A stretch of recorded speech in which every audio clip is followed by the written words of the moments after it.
परम दयाल परम प्रेममय श्री श्री ठाकुर श्रीपाद पत्नी आमार शत सहस्र कोटी भूमिष्ठ प्रणाम।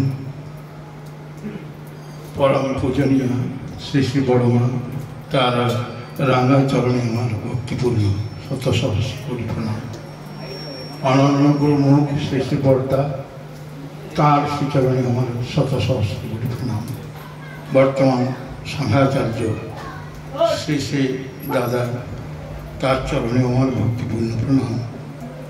और आज के सत्संगे उपस्थित मा बोन दादा दीदी बाबा जारा रयेछे गुरुस्थानीय तादेर प्रणाम एवं छोटो जारा तादेर सबाइके स्नेह प्रीति शुभेच्छा और आनंदित जय गुरु।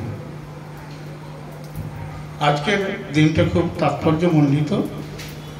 आमरा जानी सबाई যারা ঠাকুরের চরণাশ্রিত যে 30 ভাদ্র তাল নবমী তিথিতে তিনি 7টা 5 ব্রাহ্ম মুহূর্তে জন্মেছিলেন হেমায়তপুরে পাবনা জেলায়। তো আমরা এই সদ্য গত পরশু রাত্রে তাল নবমী তিথি উদযাপন করে দেওঘর, আমি বলি ওটা দেওঘর নয়, ওটা দেবঘর। আমরা যারা তার চরণ আশ্রিত আমাদের দেবতার ঘর, সেখান থেকে ফিরেছি গত পরশু রাত্রে। আর তারিখ হিসেবে 30 ভাদ্র আজকের সেটা হয়তো তিথিটা নেই কিন্তু তারিখটা আছে, তাই শেষ তারিখে আমরা এখানে সৎসঙ্গে উপস্থিত হয়েছি। তার কথা কিছু বলবার জন্য তো আমি আজকের আমার যে অভিজ্ঞতা এই দেবঘরে গিয়ে তার দু একটি কথা আপনাদের কাছে বলবো। আমার তো খুবই ভালো লেগেছে। অবশ্যই এটা আমার দ্বিতীয়বার যাওয়া। আমি দীক্ষা নেওয়ার পরে অল্প কিছুদিন পরে অবশ্য আমি গেছিলাম দেবঘরে, তার আমার যাওয়া হয়ে ওঠেনি। তো এইবারে আমার গুরু ভাই যারা তারা খুব উৎসাহে দিল যে আপনার চলতে অসুবিধা আছে তো কি আছে, আমরা তো আছি। হ্যাঁ, সত্যি তারা ছিলেন প্রথম থেকে শেষ পর্যন্ত আমার সঙ্গে। বিশেষত আমার বিচারে হয়তো শ্রী শ্রী ঠাকুর বালক ব্রহ্মা বিষ্ণু মহেশ্বরের রূপ ধরে আমার সঙ্গে ছিল 3টি ছেলে শিশু। তারা আমাকে সর্বতভাবে সহায়তা করেছে আমার এই যাওয়াটাকে সার্থক করার জন্য। তো গিয়ে রাত্রে পৌঁছেছি, সেদিন প্রণামটুকু করে এসেছিলাম ঠাকুরের কাছে। প্রণাম করার মুহূর্তে মনে হয়েছিল যে কি শান্তি, কি অপার্থিব আনন্দ। সে আনন্দ ধামে কেন মানুষ ছুটে যায় ওখানে বারবার।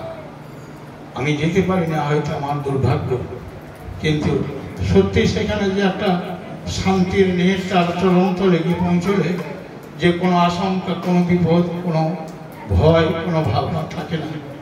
সেটা আমি হৃদয়ে দিয়ে উপলব্ধি করলাম, যে উপলব্ধিটা আমার প্রথমবারে হয়নি।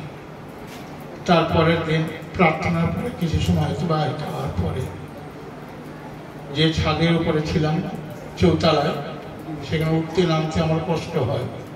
তাই দেরিতে আমি নেমে সেই আমার সেই ছেলেদের সঙ্গে আমি গেলাম প্রথমে মেমোরিয়াতে।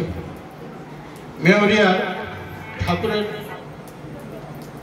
তার দিব্য জীবনে যে আলেখ্য রচিত হয়ে আছে, সেই ছবি মধ্য দিয়ে ফুটে উঠেছে। সেগুলো দেখতে দেখতে দেখতে দেখতে তার ব্যবহৃত জিনিসপত্র দেখতে দেখতে দেখতে দেখতে পায়ে পায়ে এগিয়ে যাচ্ছিলাম। হঠাৎ দেখলাম এক জায়গায় একটা লেখা, মাকে উদ্দেশ্য করে লেখা। ঠাকুর জন্মান্তরবাদে বিশ্বাসী। শুধু ঠাকুর কেন, আমরা যারা ধর্মে বিশ্বাসী তারা সবাই জন্মান্তরবাদে বিশ্বাসী, যে আমরা মারা গেলে আবার আমাদের জন্ম হয় এবং আমরা বারবার ফিরে আসি এই পৃথিবীতে। সে যতজনই ভ্রমণ হোক না কেন, ফিরে ফিরে আমরা আসি। এইটাই কি জন্মান্তরবাদ।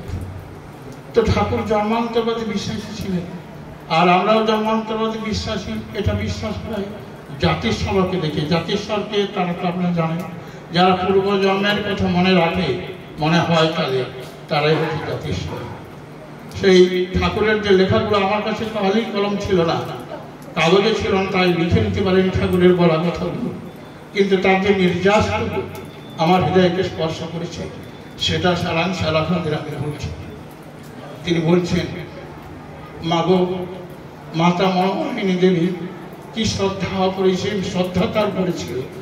তার ব্যবহারের জন্য যে সমস্ত জিনিসগুলো ছিল সবগুলো তিনি তৈরি করে উঠতে পারেননি মায়ের ব্যবহারের জন্য। কিছু আসবাবপত্র তৈরি করেছিলেন, তার একটা আলমারিও ছিল, যেটা মাকে যে ব্যবহার করতে পারেনি। সে আফসোস ঠাকুরের কোনোদিন যায়নি। সেইটাই লক্ষ্য করে বোধ হয় তিনি লিখেছিলেন, কেন সে আলমারির পাশেই লেখাটা আছে যে মাকে যদি কোনদিন জাতিস্বর হয়ে তুমি আসো পৃথিবীতে, আর এই হতভাগ্য অনুকূলকে তোমার মনে পড়ে, তাহলে তুমি তোমার জন্য যে তৈরি করেছি যে আসবাবপত্রগুলো, সেগুলো তুমি ব্যবহার করতে পারোনি, কিন্তু যদি মনে পড়ে তুমি আসো, এলে এখানেই তুমি ইচ্ছা হলে অবস্থান করো, এগুলো তোমার জন্য ব্যবহার করে রাখা অপরিসীম শ্রদ্ধা। মৃত্যুর পরেও মায়ের প্রতি তার সেই শ্রদ্ধা, যে জিনিসটি সে ব্যবহার করে উঠতে পারেনি, তার জন্য তার আফসোস থেকে গেছে। সেটা প্রত্যেকটি লেখার প্রত্যেকটি অক্ষরের মধ্যে যেন তুলে ধরেছেন তিনি তার সেই আফসোস। চোখ ধরে ঘুরে গেল। তো ঠাকুরকে একটু জিজ্ঞাসা করেছিল, এক দীক্ষিত হতে চায় এমন একটা কম বয়সী ছেলে, তাকে দুটো প্রশ্ন করে, কয়েকটা প্রশ্ন করেছিলেন। তার মধ্যে একটা প্রশ্ন ছিল যে, ঠাকুর আমাদের জীবনে মা বড় না বাবা বড়? ঠাকুর বলেছিলেন, মা তার বৈশিষ্ট্য শ্রেষ্ঠ, পিতা তার বৈশিষ্ট্য শ্রেষ্ঠ, জীবনের কেউ কম নয়। কেবল ব্যক্তি বিশেষে কারোর জীবনে যার প্রভাব যতটা বেশি, তার কাছেই মনে হয় সে বড়, কিন্তু দুজনের গুরুত্ব কারোর কম নয়, কেউ ছোট নয়, কেউ বড় নয়। তো ঠাকুরের জীবনে মায়ের প্রভাব হয়তো বেশি ছিল। আমাদের ব্যক্তিগত জীবনেও তাই হয়তো দেখি যে আমাদের কারোর জীবনে মায়ের প্রভাব বেশি থাকে, তারপর বাবার প্রভাব বেশি থাকে, কিন্তু দুজনেই গুরুস্থানীয়। দুজনের কাউকে ছোট ভাবে বা হেউ করা ঠিক হবে না। পরের দিন পরে আবার গেলাম, হাঁটতে খুব কষ্ট, বাচ্চা তিনটের সঙ্গে ছিল, তাদের নিয়ে গেলাম আচারটার সংগঠনে, যেখানে তিনি সকলকে নিয়ে কথা দিচ্ছি। তো আমার যাওয়ার আগে কিছু কথা হয়ে গেছে, তার সেখানে কথাগুলো কী কী হয়েছে, অনেক কথাই হয়েছে।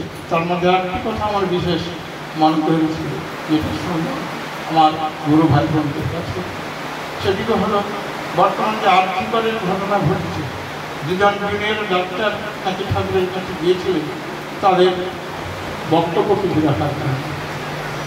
তাদের দেখেই তিনি বলেছিলেন যে নিজের পেশাকে ত্যাগ করে আন্দোলনের রত হইব না, যাও তোমার পেশাকে তোমরা ফিরে যাও। কি অপূর্ব কথা! আমার মনে পড়লো সেই ছাত্র জীবনে যে পড়েছিলাম শকুন্তলার প্রতিথি হয়ে যাত্রা। কর্ণমণির আশ্রমে থাকতেন শকুন্তলা। যখন দুষ্মন্তের সঙ্গে তার বিয়ে হয়ে গেছিল, শকুন্তলা যখন শ্বশুর বাড়ি যাচ্ছিল, তখন কর্ণমণি সংসারের পরিস্থিতি যেমন কীভাবে কাটাতে হবে তা তিনি তাকে প্রতিষ্ঠিত বলেছেন। আজ আশ্রমে শেষে বাবাই আমাদের আচার্য হয়ে, তিনি সেখানে থেকে আচার্য হয়েও সব কিছু তিনি জেনে বুঝে বাস্তব পরিস্থিতি, সে পরিস্থিতিটা দেশকে রক্ষা করতে গেলে ডাক্তারের কর্তব্য কি তা তিনি স্মরণ করে দিয়েছিলেন তার সেই ছেলেদেরকে। এটা শুনে আমার খুবই ভালো লেগেছিল। তারপরের দিন, তারপরে বিকাল নয়, আমরা পরশু দিন এসেছি। পরশু দিন সকালে প্রার্থনা করতে গিয়েছি। প্রার্থনা করে আচার্য এসে বসে দেখলাম, প্রণামও করলাম, কাছে গিয়ে যাওয়ার সাহস আমার হয়নি। কেন এই জন্য সাহস হয়নি, আমি তো সস্তা এনে নিয়ে নিই, তার সামনে গিয়ে দাঁড়াতে আমার খুব যেন দ্বিধাবোধ হলো, তাই সামনে গিয়ে আমি দাঁড়াতে পারিনি। সেটা আমার দুর্বলতা, করুন আর আমি পারি না। যাই দূর থেকে প্রণাম করেছিলাম। তো সত্যানুসরণ থেকে প্রার্থনার পরে সত্যানুসরণ পাঠ হল। তার এক জায়গায় একটা পাঠ ছিল, যদি কোনোদিন তোমার প্রেমাস্পদকে সব কিছু দিকে নিমজ্জিত হয়ে থাকো আর কখনো ভেসে উঠবার আশঙ্কা করো, তবে জোর করে তৎক্ষণাৎ নিমজ্জিত হও, দেখবে প্রেমাস্পদ কত সুন্দর তোমাকে কেমন করে আলিঙ্গন করে আছে। এইটা অনেক দাদার সামনে ছিলেন, তিনি ব্যাখ্যা করতে বলেছিলেন। তো তিনি ব্যাখ্যা করেছিলেন, যেভাবে ব্যাখ্যা করেছিলেন, আমার হয়তো সেই ব্যাখ্যাটা অনেকটা সেখানে গেছিল, কিন্তু তার গভীরতা করে বুঝতে পারেনি। তো বাবাই আচার্যদেব যেটা বিশ্লেষণ করলেন, তাও আমার মনের দিক থেকে একটা পরিতৃপ্তি আমি পেলাম। সেখানে তিনি বললেন, যদি প্রিয়পরমকে সব কিছু দিয়ে তুমি নিমজ্জিত হয়ে থাকো, সব কিছু দিয়ে নিমজ্জিত হয়ে থাকো, নিমজ্জিত অর্থাৎ কি? নিমজ্জিত হওয়া মানে ডুবে যাওয়া।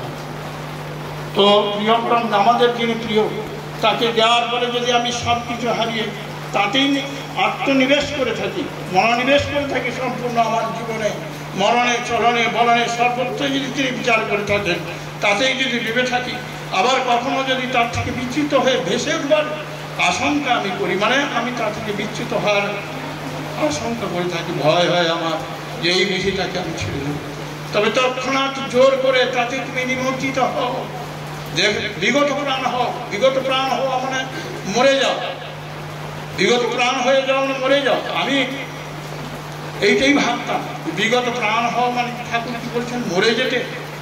তার ব্যাখ্যা তিনি করলেন, বিগত প্রাণ হয়ে যাওয়া মানে বিগত হয়ে যাওয়া নয়, ঠাকুর সম্পূর্ণভাবে ঠাকুরের মধ্যে প্রবেশ করা, ঠাকুরকে নিজের করে নেওয়া, তাতে একেবারে মিলে যাওয়া, তুমি তাতেই হয়ে তার হয়ে তুমি এসে থাকো।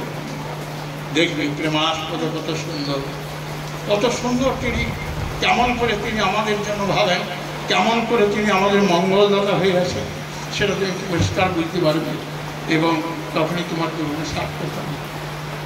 এই আমার মন ভরে গিয়েছিল, শেষ পর্যন্ত আমি থাকতে পারিনি, গাড়ি ঘোড়ার তাড়া আছে, আমার অসুবিধা আছে শারীরিক দিক থেকে, সেই জন্য সেদিন আমাকে চলে আসতে হয়েছিল। তো যেটুকু শুনেছিলাম তাতে আমার মন ভরে গেছে, ঠাকুর বাড়ি যাওয়া আমার সার্থক। যদি আপনারা কেউ সুযোগ পান, যাবেন, নিশ্চিত সেখানে গেলে শান্তি পাবেন। আমিও বুঝতে পেরেছি কেন মানুষ বারবার ছুটে যায়, এত দূর থেকে একটা ক্লান্তি বোধ করে। আমার মন ভরে গেছে, আমি খুবই তৃপ্তি যে হয়তো আর যেতে পারবো কিনা ঠিক নেই, তবুও যেটুকু পেয়েছি সেটা আমার ক্ষয় হয়ে থাকবে। জয় গুরু, বন্দে পুরুষোত্তম।